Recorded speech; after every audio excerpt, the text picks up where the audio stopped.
¿Quién es digno? En el capítulo 5 del Apocalipsis, Juan contempla una escena que sacude el cielo y la tierra. Un libro sellado con 7 sellos está en la mano del que está sentado en el trono, y un ángel poderoso clama con voz fuerte: ¿quién es digno de abrir el libro y desatar sus sellos? Silencio. Nadie, ni en el cielo, ni en la tierra, ni debajo de la tierra, es hallado digno. Y Juan llora, no porque el libro esté cerrado, sino porque no hay quien pueda abrirlo. Es una imagen profunda del vacío espiritual de la humanidad sin Dios. Intentamos encontrar respuestas en la sabiduría humana, en filosofías, en poderes, en logros, pero ninguno es suficiente. Ninguno puede abrir lo que solo el Cordero puede. ¿Cuántas veces hemos buscado en la tierra soluciones a lo que solo el cielo puede responder? ¿Cuántas lágrimas hemos derramado por puertas cerradas que solo Dios puede abrir? Pero entonces, en medio del llanto, uno de los ancianos le dice a Juan: no llores. He aquí, el león de la tribu de Judá ha vencido. Y aparece el Cordero, como inmolado, pero vivo. Él es digno. Solo Él. Porque dio su vida por nosotros, porque venció el pecado y la muerte. Él es la única respuesta al clamor más profundo del alma humana. No miremos más a la tierra esperando lo eterno. Volvamos nuestros ojos al cielo. Allí está la respuesta: Jesucristo, el único digno. El primer encuentro con Jesús. Aquel día, junto al mar de Galilea, la vida de Juan cambió para siempre. No fue una casualidad, fue un llamado. Jesús pasó y lo miró, no como los demás lo miraban, no como un pescador más, sino como alguien con propósito eterno. Y en ese instante, cuando escuchó: sígueme, Juan soltó las redes. Las dejó caer, sin saber exactamente a dónde iría, pero sabiendo lo profundo de su alma que ese llamado era real. Dejó atrás la barca, su sustento, su rutina, su seguridad, para seguir al Maestro. Ese momento, aparentemente simple, encierra una decisión radical: abandonar lo conocido por lo eterno, lo cómodo por lo verdadero. Porque seguir a Jesús no comienza con una gran hazaña, sino con un paso de fe. Juan no sabía que ese paso lo llevaría a ver milagros, a escuchar palabras que cambiarían la historia, a recostar su cabeza en el pecho del Salvador, y finalmente, a escribir palabras que arderían en el corazón de millones. ¿Y tú? ¿Qué estás dispuesto a soltar? ¿Qué redes te atan todavía? ¿Qué barca te retiene cuando el llamado ya resonó? Jesús no te pide que seas perfecto, solo que estés dispuesto a dejar lo que te da seguridad, pero no propósito. A soltar lo que te da rutina, pero no vida. Porque el que sigue a Cristo no pierde, gana lo eterno, lo verdadero, lo que transforma. El primer paso no es fácil, pero es el más importante. La multiplicación de los panes. Dios no da solo lo justo, da en abundancia. En medio de una multitud hambrienta, cuando los recursos eran mínimos y el día ya caía, Jesús no se desesperó. No pidió grandes cantidades de alimento ni esperó una solución humana. Solo preguntó: ¿qué tienen? Y alguien, con humildad, ofreció 5 panes y 2 peces. Pocos se habrían atrevido a poner eso en las manos del Mesías. Pero él no miró la escasez, miró la disposición. Tomó lo poco, lo bendijo, y lo multiplicó. El milagro de la multiplicación no fue solo un acto de compasión, fue una declaración al corazón humano: con Cristo, lo poco se transforma en abundancia. Donde el mundo ve límites, Él ve posibilidad. Donde tú ves escasez, Él ve un comienzo. Jesús no solo satisfizo el hambre del momento. Sobraron canastas llenas. Porque Dios no da con medida apretada, da rebosando. Él no actúa desde la lógica de lo justo, sino desde la lógica del amor. Tal vez sientas que tienes poco tiempo, poco ánimo, pocos recursos. Pero en las manos de Jesús, ese poco puede alimentar a una multitud. No subestimes lo que Dios puede hacer con lo que tienes si estás dispuesto a entregarlo. El milagro no empieza con la abundancia, empieza con la fe. Hoy, Cristo sigue multiplicando. Pero primero, espera que pongas lo poco en sus manos. Y entonces verás que, con Él, jamás te faltará lo necesario, y muchas veces, recibirás más de lo que imaginaste. Caminar sobre el agua, fe en medio de la tormenta. La noche era oscura, los vientos contrarios y las olas golpeaban con fuerza. En medio de esa tormenta, los discípulos vieron a alguien caminando sobre el agua. Era Jesús. Y Pedro, impulsado por una fe valiente, pidió hacer lo imposible: Señor, si eres tú, manda que yo vaya a ti sobre las aguas. Y Jesús dijo: ven. Pedro bajó de la barca. Dio paso sobre lo que, humanamente, debía hundirlo. Caminaba sobre lo imposible, sostenido por su mirada en Jesús. Pero cuando el viento rugió más fuerte y las olas se levantaron, Pedro apartó los ojos del Maestro y miró la tormenta, y empezó a hundirse. ¿Cuántas veces somos así? Mientras nuestra fe está en Jesús, avanzamos incluso en lo imposible. Pero cuando nos enfocamos en las circunstancias, el miedo toma el lugar de la fe. El problema no fue la tormenta. La tormenta ya estaba ahí. El problema fue donde puso Pedro sus ojos. Y esa sigue siendo la clave para ti y para mí. ¿Qué estás mirando tú en medio de tu tormenta? ¿La fuerza del viento o la mano extendida de Cristo? Aun cuando Pedro se hundió, gritó, «Señor, sálvame». Y Jesús no dudó. Lo tomó de la mano y lo levantó. No se trata de no caer. Se trata de saber a quién mirar y a quién clamar cuando empieces a hundirte. Tu fe no se mide por no tener miedo, sino por no soltar la mano de Jesús. ¿Quién decís que soy yo?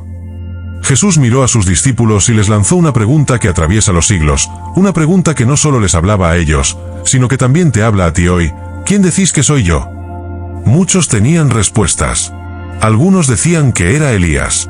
Otros, Juan el Bautista, o uno de los profetas. Opiniones no faltaban. Pero Jesús no buscaba rumores ni teorías.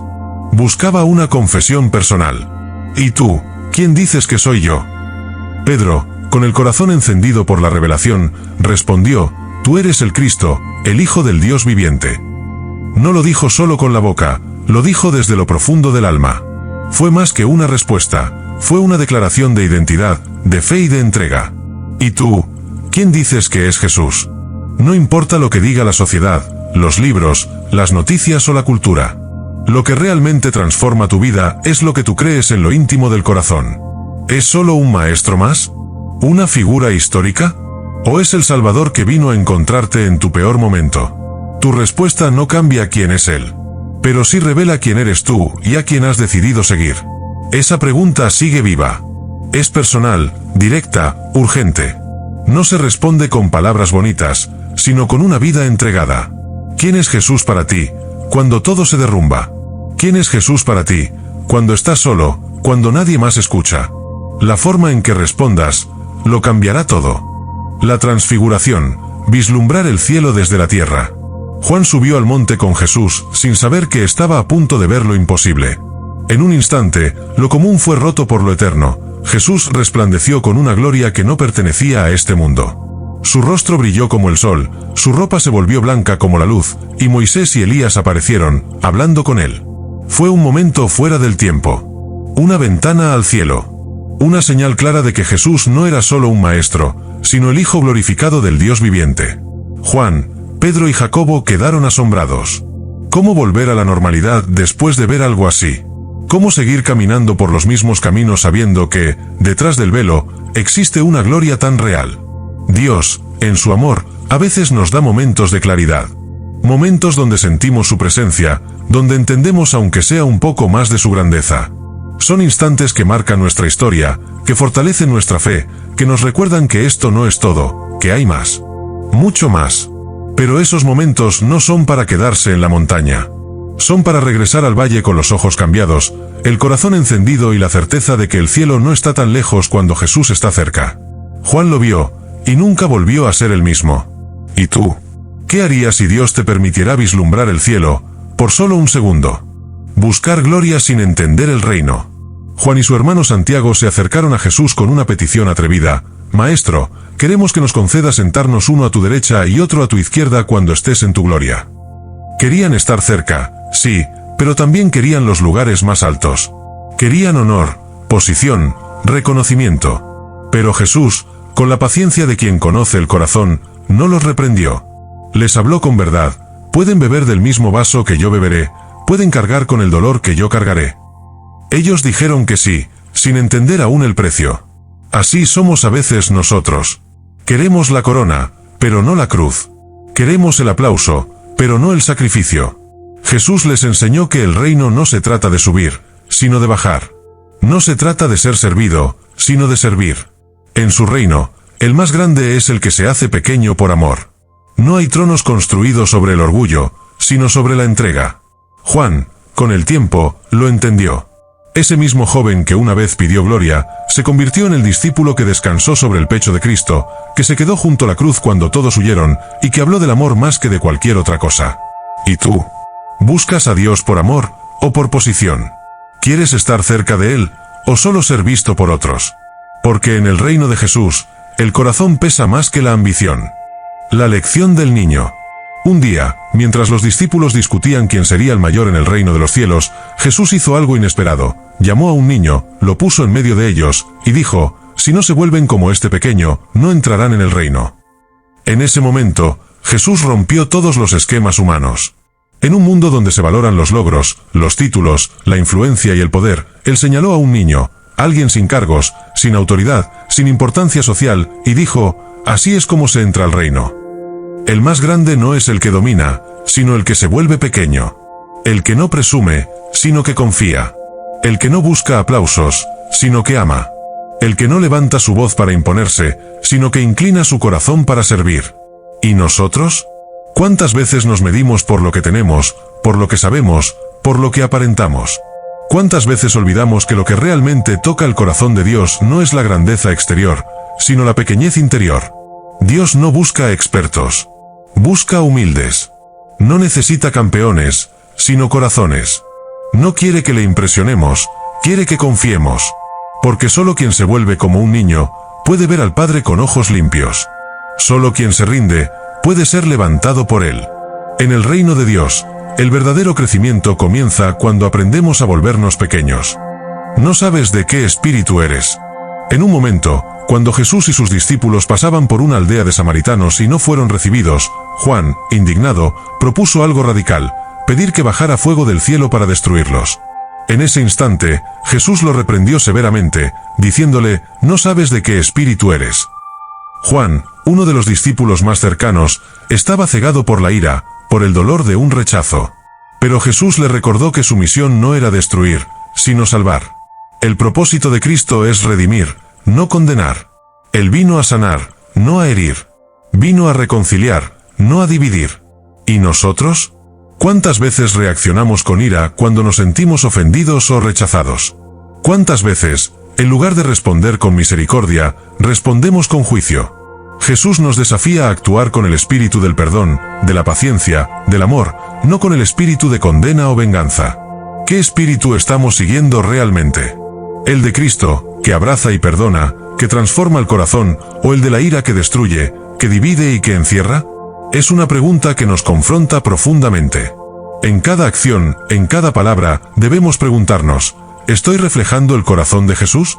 El verdadero espíritu de Cristo no viene a destruir, sino a salvar. Yo soy la resurrección y la vida. Cuando Lázaro murió, muchos pensaron que todo había terminado. Marta y María estaban desconsoladas, y los que las rodeaban lamentaban profundamente la pérdida. Jesús no llegó cuando se esperaba, pero llegó en el momento perfecto. No llegó tarde, llegó justo a tiempo para demostrar que ni la muerte misma puede resistir el poder de su voz. Jesús se acercó a la tumba y, con una autoridad asombrosa, clamó: «Lázaro, sal fuera». Y ante esa palabra, el muerto salió, envuelto en vendas, vivo nuevamente. Este milagro no solo mostró el poder de Jesús sobre la muerte, sino que reveló una verdad profunda: Él es la resurrección y la vida. ¿Y nosotros? ¿Estamos dispuestos a creer en su poder, aun cuando todo parece perdido? Cuando las circunstancias nos dicen que ya no hay esperanza, ¿podemos confiar en que Él tiene la última palabra? Jesús nos desafía a creer, incluso en medio de lo imposible. Si en tu vida sientes que algo ha muerto, ya sea una esperanza, una relación o incluso tu fe, recuerda las palabras de Jesús: Él no es solo un consuelo en la muerte, Él es la victoria sobre ella. No hay nada que se escape a su poder. La muerte no es el final cuando Él está presente. ¿Estás dispuesto a creer, incluso cuando todo parece terminado? ¿Te has sentido alguna vez atrapado en la oscuridad, como si todo estuviera perdido? Jesús viene a ti con una promesa: la vida nueva es posible. Él es la resurrección y la vida, y lo que parecía muerto puede renacer en Él. Si este mensaje tocó tu corazón, no te vayas sin darle un like, suscribirte y compartirlo con alguien que necesite escuchar esto. Deja un comentario. Queremos saber cómo este mensaje te impactó. Comparte la esperanza y únete a esta comunidad de fe. No esperes más, el cambio comienza hoy con un solo clic. Dios te bendiga. Amén.